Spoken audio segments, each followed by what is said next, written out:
Bonsoir, j'espère que vous allez bien. Moi, c'est Siam Esther pour ceux qui me découvrent. Aujourd'hui, j'ai décidé de partager un verset avec vous. Je ne sais pas ce que Dieu me dit, je vais juste me laisser conduire par le Saint-Esprit. Saint-Esprit, je te confie ce moment, prends le contrôle.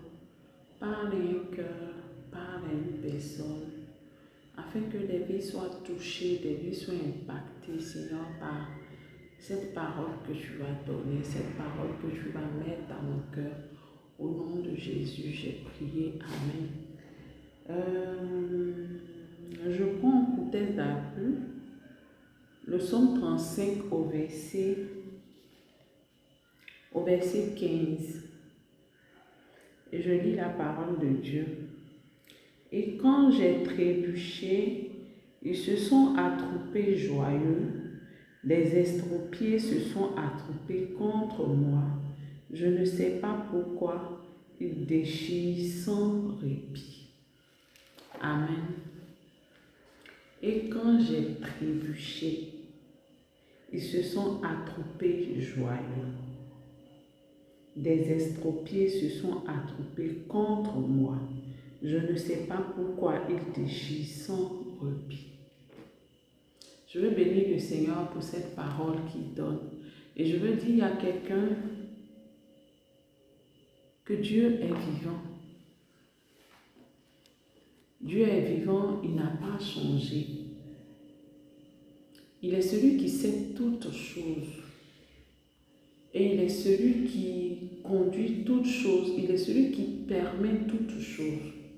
Quel que soit ce que tu traverses, quel que soit ce que tu traverses dans ta vie, comme difficulté, comme moquerie, je ne sais pas, ça peut venir de toute situation. Je veux juste te dire que le Seigneur est Seigneur, il est Dieu. Et si Dieu permet que tu passes par des moqueries, si Dieu permet que tu passes par des situations vraiment pénibles qui emmènent des gens à se moquer de toi, qui emmènent des gens à vraiment parler dans ton dos, je ne sais pas trop. Je veux te dire que si Dieu permet cela, il y a quelque chose, Dieu veut t'emmener à un autre niveau. Et si toi, tu ne comprends pas cela, si toi, tu ne cherches pas à comprendre qu'est-ce qui m'arrive, qu'est-ce qui se passe véritablement, et que tu restes là à te morfondre, à te plaindre, tu ne vas pas rentrer dans ce que Dieu veut pour toi. Il y a des situations que Dieu permet dans notre vie. Sur le coup, on ne comprend pas ce qui se passe. Sur le coup, tu ne comprends pas. Tu te dis, mais pourquoi ça m'arrive? Pourquoi c'est comme ça? Pourquoi je suis rejetée? Pourquoi je suis incomprise? Pourquoi je suis incompris? Mais je veux juste que tu comprennes que chaque étape de ta vie, chaque situation que tu traverses, Dieu permet parce que Dieu veut t'emmener à un autre niveau. Mais si tu ne prends pas le temps de t'arrêter sur ce que tu traverses, ça peut être une situation où peut-être tu as comme l'impression qu'on se moque de toi. Tu as comme l'impression que des informations qui viennent vers toi voilées sous forme de moquerie. Je me souviens que je parlais avec une de mes collègues, une amie, et qui me disait, j'ai de la famille qui m'appelle pour me dire, oh, il y a telle qui est enceinte, il y a telle qui s'est mariée, il y a telle qui va faire tant. Et dans les informations qui me donnent, l'information est voilée en fait. Ça frôle un peu la moquerie, ça frôle un peu où tu en es toi. Mais je veux dire à quelqu'un que la vie, c'est pas la course. Et je me souviens que j'étais en train de lui dire, tu n'es pas en compétition avec quelqu'un. Et je veux dire à quelqu'un que tu n'es pas en compétition avec quelqu'un. Ne regarde pas la vie de quelqu'un pour comparer ta vie à celle de cette personne. Parce que chacun d'entre nous a sa destinée. Chacun d'entre nous a son histoire. Chacun d'entre nous a son parcours. Aujourd'hui, tu peux voir que dans la vie de tel, tout va à merveille. Toi, tout ce que tu entreprends ne marche pas. Ça ne veut pas dire que Dieu n'est pas dans ton histoire. Ça ne veut pas dire que Dieu n'est pas avec toi. Ça ne veut pas dire que Dieu est en retard avec toi. Dieu n'est pas en retard avec toi. Mais ta marche avec Dieu, la marche de ta destinée n'a rien à voir avec ma marche avec Dieu, n'a rien à voir avec la marche de ma destinée avec Dieu. Mais je veux dire à quelqu'un, sois concentré sur Dieu. Accroche-toi à l'Esprit de Dieu, accroche-toi au Saint-Esprit, mais arrête de regarder ton âge, arrête de regarder tes frères et sœurs, tes amis, comment je vais dire ça, ta génération. Tu n'es pas en retard. Tu n'es pas en retard sur quelque chose. Nous les hommes, on a l'habitude de dire, surtout nous les femmes, j'ai 30 ans, j'ai 40 ans, j'ai 50 ans, je ne suis pas encore mariée, je n'ai pas du travail, je n'ai pas d'enfants, j'ai pas. Et la vie que tu as, et la santé que tu as, il y a des personnes qui aimeraient bien avoir cette santé qui n'ont pas. Et la capacité que tu as et le travail que tu as. Même si ce n'est pas bien payé, tu as un travail où tu es rémunéré, ne serait-ce que tu reçois un peu d'argent chaque fin du mois. Rends grâce à Dieu pour le peu que tu as. Écris vers Dieu pour qu'il t'ouvre des portes excellentes encore. Je veux dire à quelqu'un, tu n'es pas en retard. Tu n'es pas en retard. Sarah pensait qu'elle était en retard. Elle a jeté sa servante dans les bras de son mari. Mais le temps de Dieu pour elle n'était pas encore arrivé. Le temps de Dieu n'est pas ton temps. Elle lui dit que un jour chez nous, chez Dieu est égal à 1000 ans. 1000 ans chez Dieu est égal à un jour. Là où toi tu penses que tu es en retard, Dieu te dit que tu n'es pas en retard. Tu n'es pas en retard. Simplement que le temps de Dieu pour toi n'est pas encore arrivé. Mais si tu n'es pas accroché à Dieu, si tu ne t'attaches pas à Dieu, comment tu vas comprendre que tu es juste en train d'atteindre ton objectif? Tu es juste sur le chemin que Dieu a tracé pour toi. Il y a des personnes qui se marient très tôt. Il y a des personnes qui ont des enfants très tôt, se marient très tôt, ont un bon boulot. Mais quelques années plus tard, ils sont malheureux. Quelques années plus tard, elles sont veuves. Quelques années plus tard, elles perdent tous leurs enfants. Quelques années plus tard, elles n'ont plus de travail. Mais toi, tu vas te marier à 50 ans. Et tu vas vivre le restant de ta vie avec ton époux. Toi, tu vas avoir du travail à 50 ans. Et tu seras millionnaire, milliardaire. Toi, tu vas avoir ton enfant à 60 ans. Et tu seras heureuse. Je veux juste faire comprendre à quelqu'un que tu n'es pas en retard. Tu n'es pas en retard parce que ta vie est ta vie. La vie de l'autre est sa vie. Arrête de te comparer. Arrête de regarder ton âge. Arrête de dire autour de moi, tout le monde fait des enfants. Autour de moi, tout le monde prospère. Tout le monde réussit. Et moi, rien ne me réussit. Et moi, rien ne me réussit. Et moi. Nous passons notre temps à nous plaindre. Nous passons notre temps à nous plaindre. Au lieu de s'asseoir et dire, Dieu est dans mon histoire. Aujourd'hui, je disais à quelqu'un, pleurer sur ton sort, ça ne touche même pas Dieu. Ça ne lui dit rien. Tes larmes ne disent rien à Dieu. Dieu attend attend de toi que tu te lèves et que tu mettes ta confiance en lui, que tu dises, Seigneur, moi je sais que tu n'as pas encore dit ton dernier mot dans mon histoire. Moi je sais que tu n'as pas encore dit ton dernier mot.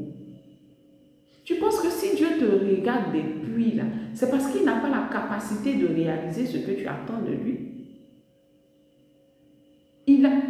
L'ange pouvait dire à Sarah, qu'est-ce qu'il y a de trop extraordinaire que Dieu ne puisse faire?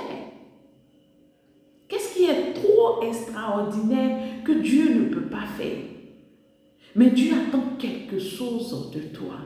Dieu attend ta foi. Dieu attend ta détermination. Dieu attend que tu lui démontres qu'il est ton Dieu. Que ce que tu attends de lui, qu'il te donne, qu'il ne te donne pas, il demeure ton Dieu et il demeure souverain et le Dieu souverain de ta vie.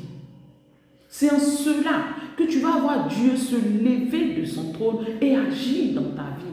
Mais si tu passes ton temps à te plaindre, dis que oui, les gens se moquent de moi, les gens parlent de moi dans mon dos. Oui, quand je ne suis pas là, je sais, je suis sûre que ça me critique par ici. Je suis sûre qu'on parle de moi parce que j'ai comme l'impression que, même si l'impression que tu as est vraie, que les gens se moquent de toi parce que tu n'as pas d'enfant, que les gens se moquent de toi parce que tu n'as pas de travail, que les gens se moquent de toi parce que je ne sais pas.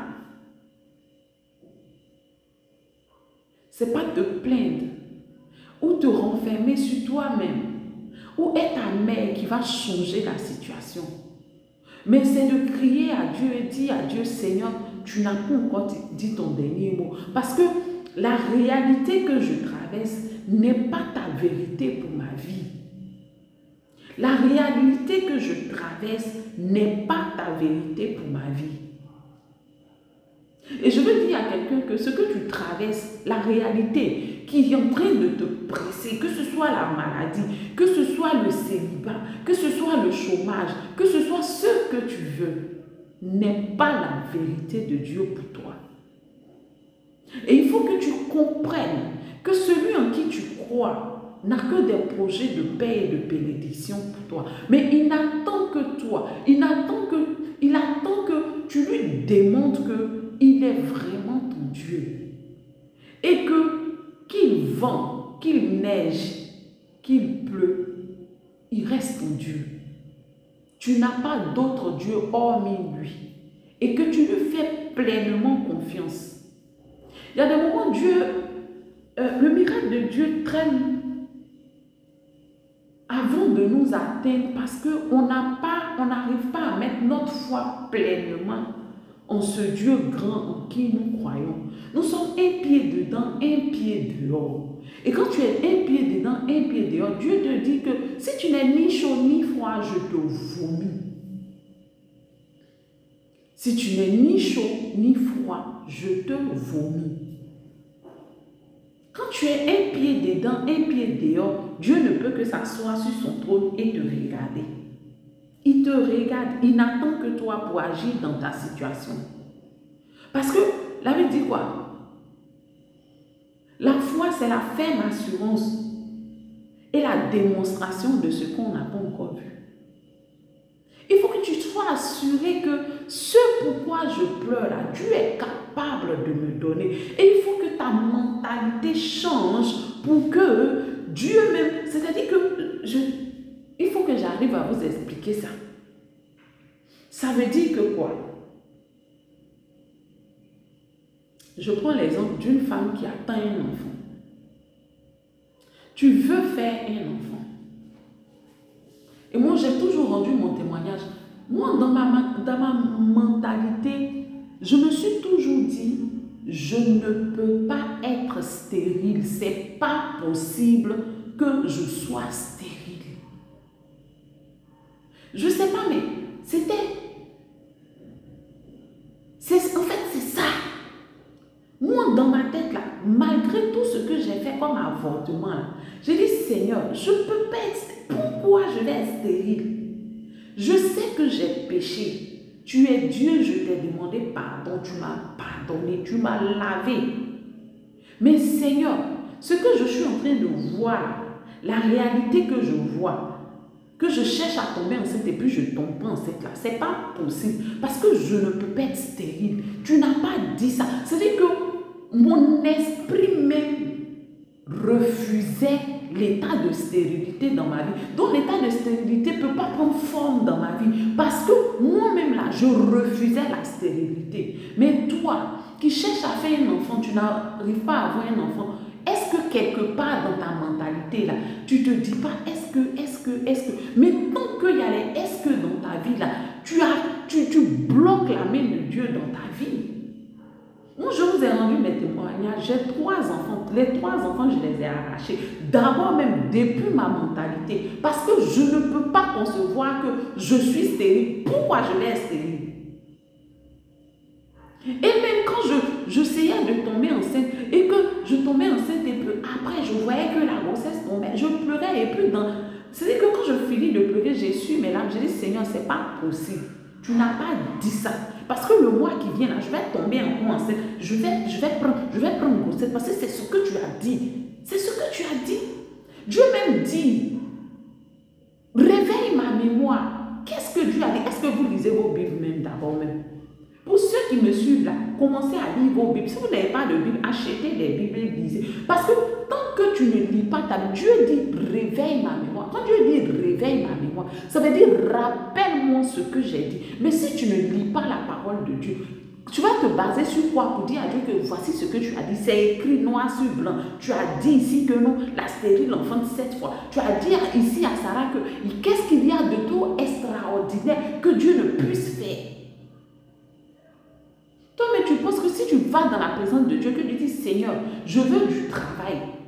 Je cherche du travail depuis j'ai déposé mes dossiers là. Personne ne m'appelle. Oh, tu as dit que celui qui ne travaille pas ne mange pas. Tu t'es pas arrêté là. Tu as dit à Sarah un jour là-bas que qu'est-ce qu'il y a de trop extraordinaire que Dieu ne puisse faire. C'est ce que l'ange a demandé à Sarah. Et il a dit, au temps convenu, au temps du renouvellement, je reviendrai vers toi. Et Sarah aurait un fils. Si tu dis qu'il n'y a rien d'extraordinaire que Dieu ne puisse faire, Seigneur, tu peux me donner du travail et tu vas me donner du travail. Parce qu'il faut placer les mots et conjuguer les verbes là, comme il faut, avec Dieu. Et il ne faut pas douter. C'est le doute qui bloque la main de Dieu. C'est le doute qui bloque la main de Dieu. Il y a un témoignage qui me vient.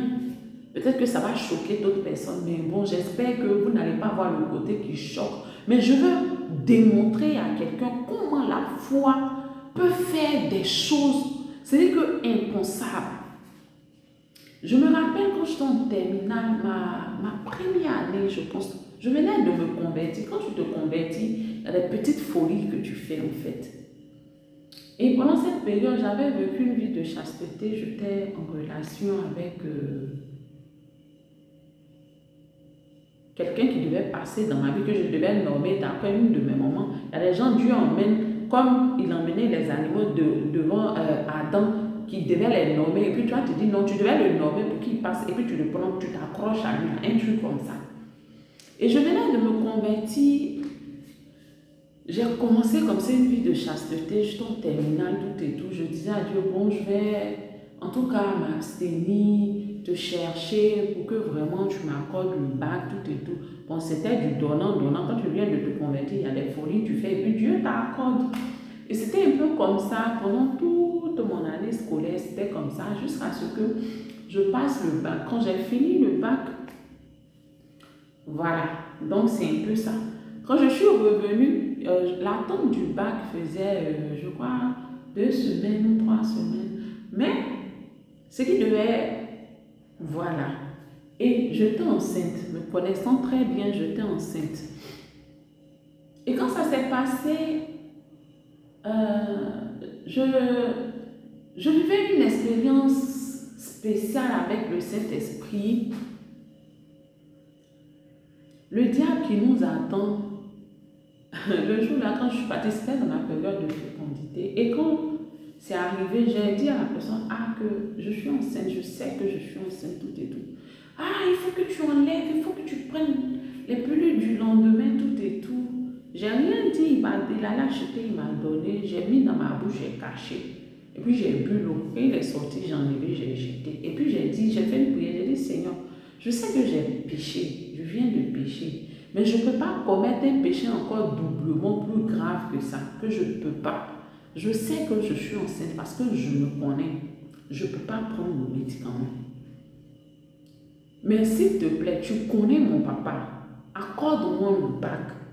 Si tu veux vraiment que je garde cet enfant, accorde-moi le bac. Si tu m'accordes le bac, au moins avec le bac, mon papa, il va tolérer, même si ça va lui faire mal, il va tolérer. De comment on dit ça? Tolérer, ok, voilà, il va tolérer. Donc c'était un truc comme ça. Et pendant les 2 semaines, voilà, moi dès que je suis enceinte, je le sais. Voilà, les petites nausées, tout et tout, voilà. Et c'est comme ça faisait même pas encore 1 mois. Jusqu'à ce que les résultats du bac arrivent. Quand je suis retournée à Dawa pour prendre les résultats, je venais de me convertir. Mon père spirituel en ce temps-là avait demandé à un de ses frères de me suivre. Et c'est ce frère-là qui priait avec moi.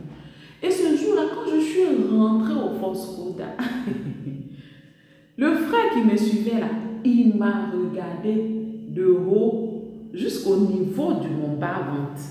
Et quand il m'a regardé, en fait, moi, je savais ce qui se passait. Son regard me disait, toi, tu es enceinte. Et j'ai ri, j'ai fui. Je suis entrée dans le centre, je suis allée dans la chambre, tout et tout. Il est en train de faire écoute. Après ça, il m'a juste regardé. Je suis sortie, je suis allée au Saint-Sacrement et j'ai dit au Saint-Esprit, moi je sais que je suis enceinte. Je m'en vais prendre le résultat du bac. Il faut que j'aie le bac parce que je ne veux pas pécher. Si je n'ai pas le bac, je serai obligée d'enlever, sinon mon papa va me tuer. Ou soit, si tu ne me donnes pas le bac, tu permets que mes menstrues viennent. Je suis sortie, je suis allée acheter le Vania, tout en sachant que je suis enceinte. Je suis allée acheter les serviettes périodiques et je suis venue. Quand je suis venue, je me suis arrêtée devant le Saint-Sacrement et puis j'ai dit, Jésus, tu as vu ça? Soit tu me donnes le bac, soit tu me donnes mes menstrues. Et puis je suis entrée dans la chambre. Le lendemain, je suis allée prendre mon résultat. Je n'ai pas eu le bac. Quand je n'ai pas eu le bac, j'ai pleuré, tout et tout. Quand j'ai fini, je suis venue. Je suis entrée au Saint-Sacrement. J'ai dit, Seigneur, on a fait un contrat. Je t'ai dit, soit tu m'accordes le bac, je garde l'enfant. Si je n'ai pas le bac, donne-moi mes menstrues. Tu n'as pas d'autre choix que de me donner mes menstrues. Parce que si tu ne me donnes pas mes menstrues, je vais enlever et je vais pécher. Je suis allée dormir le lendemain. Je me réveille, j'ai eu mes menstrues. Quand je suis sortie de la chambre, le frère en question, quand il m'a vu venir, il a ouvert les yeux et puis me regarde. Il m'a regardé de mon visage à mon bas-ventre encore. Et puis il m'a dit, viens. Il dit, qu'est-ce qui se passe? J'ai dit, aïe mon frère, comment? Il dit, non. Hier, quand tu es entré ici, là, tu étais enceinte. Aujourd'hui, tu n'es pas enceinte. Qu'est-ce qui s'est passé? Et j'ai commencé à rire, je suis quittée devant lui. Je suis partie en courant au Saint-Sacrement. Et j'ai rendu grâce à Dieu. Pour dire que quoi? Je ne suis pas en train de dire à quelqu'un que... J'ai dit le côté négatif de ce témoignage à laisser. Mais voyez plutôt le côté de tu mets ta foi en Dieu et Dieu c'est... On peut dire c'est un businessman. Sarah, c'est Sarah, non? Anne a dit à Dieu, quand Anne pleurait, quand Anne passait son temps à pleurer, est-ce que Dieu n'était pas là? Dieu était là. Dieu entendait ses pleurs. Pénina se moque de moi, oh. Je n'ai pas enfant, oh. Regarde comment elle m'a parlé, oh. Seigneur, donne-moi enfant, oh. Je vais lui montrer que moi aussi je fais enfant, oh. Seigneur, donne-moi un travail, oh. Je vais leur montrer que moi aussi là j'ai travaillé, oh. Seigneur, donne-moi un enfant, oh. Je vais leur montrer que moi aussi, Seigneur, donne-moi un mariage, oh. Moi aussi ils vont me voir. On a dit que Dieu t'entend pas. Dieu entend. Mais Dieu gagne quoi? Qu'est-ce que Dieu gagne? Dieu gagne à te donner ce que tu demandes.